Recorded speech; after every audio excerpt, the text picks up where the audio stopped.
In this video, I'm going to show you how to change your email in Origin Financial. Let's get started.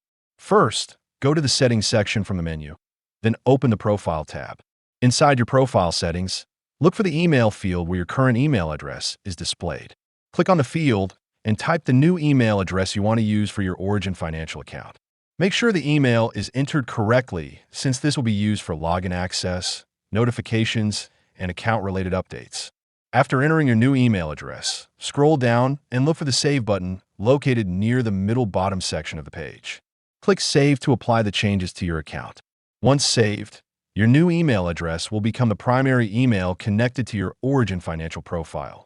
Depending on your account settings, you may also receive a confirmation email to verify the update.